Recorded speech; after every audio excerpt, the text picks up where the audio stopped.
Willie Wright, all-star offensive tackle for the University of Tulsa, member of the Cleveland Browns football team, joining us here. And thanks for jumping into the eye of the hurricane, Willie.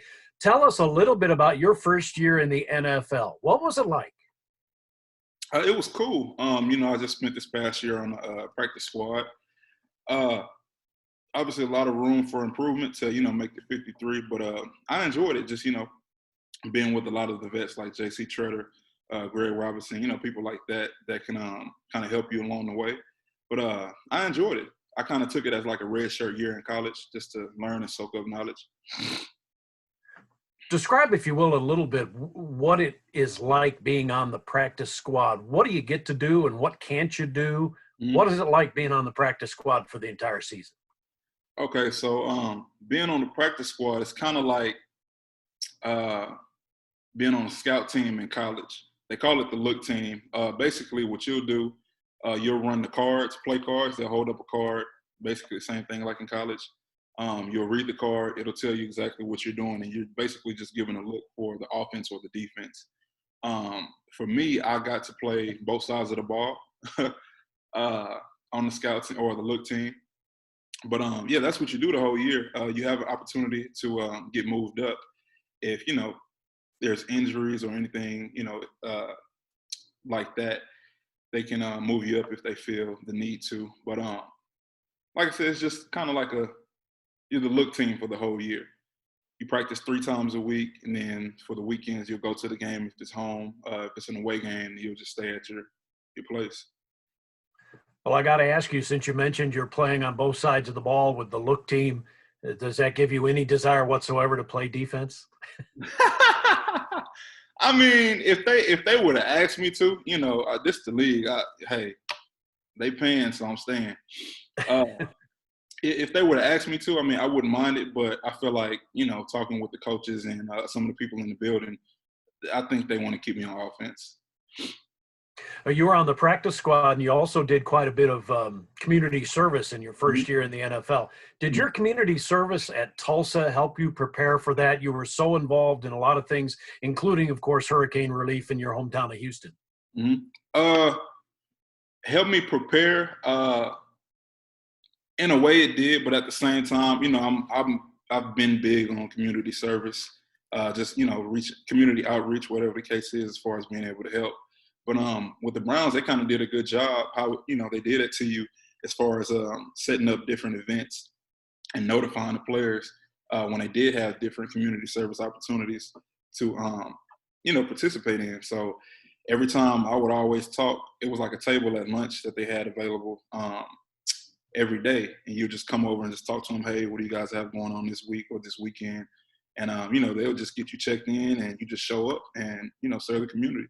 So, but to answer your question, TU, it did help me as far as that transition goes. Like I said, I've always been a community service guy, and just really looking for it. So it kind of wasn't much of a difference.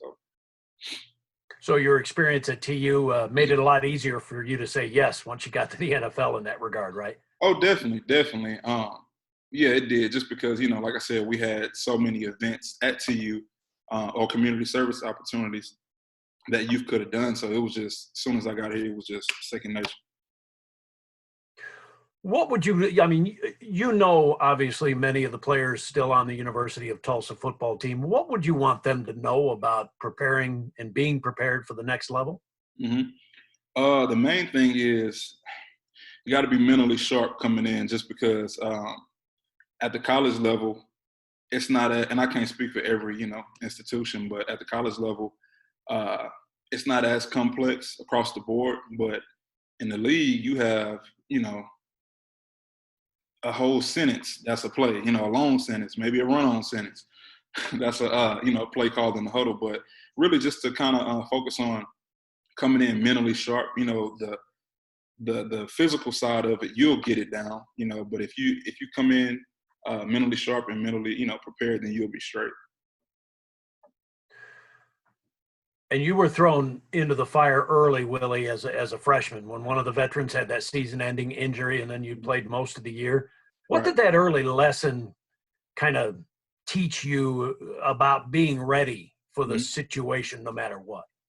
Well, it really just taught me like not to view myself as a backup or a two, because you never know when anything is like I wasn't expecting to play that game just because we had our starters locked and loaded and ready to go. But when it happened and my name was called, I was ready to go. So same thing in the league. If it was back to back injuries and they wanted to pull me or another guy off the practice squad, you have to be ready to go and prepared. Just so I kind of use that in life in general. You know what I'm saying? Just to always stay prepared and be ready for when your name gets called. What is the one word that you would use to describe your experience at the University of Tulsa, and why that word? Awesome. I mean, man, that's a simple word, but Tulsa, it was the right fit for me. A lot of people when I came out of high school, a lot of people were asking like, why you didn't stay home, go to Houston, or why you didn't go to bigger school, Iowa State, so on and so forth. But Tulsa was right for me just because when I took my visit, everything was family oriented, which that's what I was looking for. I met a ridiculous amount of freshmen coming in, my freshman class, football teammates who, kind of helped me along my journey at TU. And like I said, it was just the main thing was it was so family oriented, whether it was across campus with it being such a small campus and, a lot of local guys. So, but yeah, it was awesome, man. I enjoyed, my career, my playing and, academic career at the University of Tulsa. You've made two really big transitions in football. One was from high school to college, and now college to the NFL. What are the toughest things about those transitions for you? Well, from high school to college, I would have to say time management, just because, coming in, when you're in high school, everything's kind of laid out for you. You go to class, 7 classes a day, you're in school for 8 hours or whatever. In college, it's not the case at all. You pick your own classes, which I didn't have a tough time, making that adjustment, but I know a lot of my teammates did.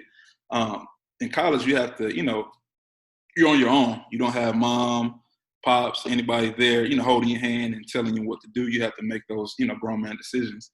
From college to NFL, the main thing was just the mental side. Like a lot of people struggle with that, the playbooks or this. Well, no, I'm not going to exaggerate. The playbook about that thick, it's fat, and you're going over maybe about 7 or 8 plays a day per install, and you have to keep up.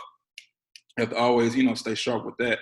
So probably the mental side, that was probably the biggest difference from, as far as football goes, from college to the pros.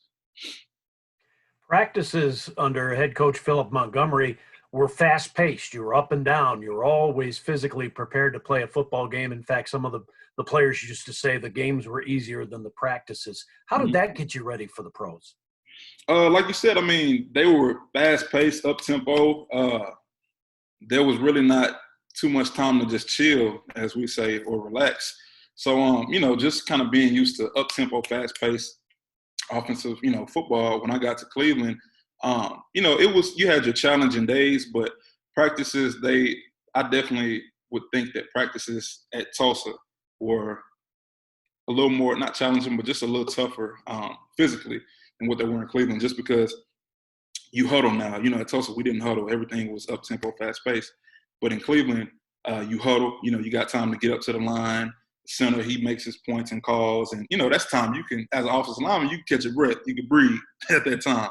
At Tulsa, it wasn't none of that. It was straight to the line, go. Straight to the line, go, go, go. But, I'd assume that, not assumption, but just for me, Tulsa practices were a little tough, or a little tougher. I'm sorry, just because of how fast we were going all the time. Excuse me. What are you doing now, Willie, to stay prepared mentally and physically? So actually, thank God, we just got our iPad sent in. So actually, I just looked over some of the install yesterday, just to kind of get a jump on everything. So, just studying, staying in my playbook, that's been kind of helping me out. So, that's kind of how I've been occupying my time, just to stay mentally sharp and then also, take care of my body physically. Willie, as you look back on your career, what does Tulsa football mean to you? Tulsa football, man. It's really just having a blue collar mentality coming in. Money, I feel like he instilled that early on, which was he did a good job with that. Coming in, um, making no excuses, working hard all the time, 24/7, and just doing your job. The program means a lot to me just because number one, I had a lot of brothers, that I could still call on to this day for whatever I need. Number two, it was faith, family, and football, and money. He really did, like I said, a great job by instilling that early on. Willie, thank you so much for taking the time. Appreciate it, and stay safe. Definitely appreciate it, Bruce.